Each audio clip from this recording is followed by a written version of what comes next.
Minute Papillon. Bonsoir, c'est Laetitia Béraud, bon retour dans Minute Papillon. Ce jeudi soir 28 mars, on parle de culture, on parle de musée.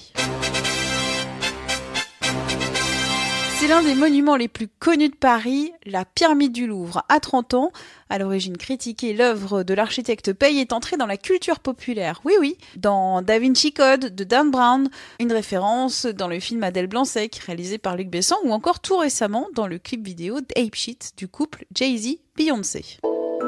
Pour les 30 ans de cette pyramide, l'artiste JR a réalisé avec 400 bénévoles un immense collage dans la cour Napoléon du musée du Louvre. C'est une œuvre temporaire, vous pouvez la voir jusqu'à dimanche. À plus de 6000 km, un autre musée fait la fête, le Musée national du Qatar, conçu par l'architecte français Jean Nouvel. Il a été inauguré hier soir dans le Faste. Il y avait du bon monde. Le Premier ministre Édouard Philippe, l'ancien président et son épouse Nicolas Sarkozy et Carla Bruni, et aussi de nombreuses stars américaines, Johnny Depp, Naomi Campbell ou encore Jeff Koons.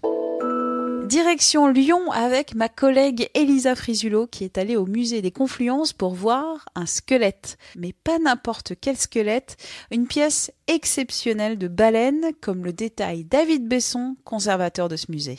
Le squelette fait à peu près 17 mètres 75, ce qui veut dire que l'animal vivant devait faire un peu plus de 18 mètres avec la chair, la peau, la queue, etc.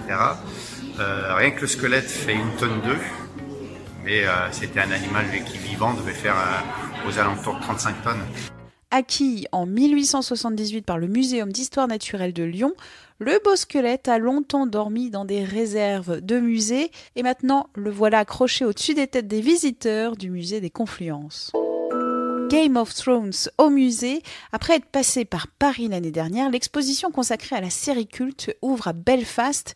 Et alors que se joue la dernière saison et la résolution de cette saga, la chaîne américaine HBO a annoncé au site Deadline un documentaire de 2 heures sur le tournage de cette ultime saison. Rendez-vous le 26 mai.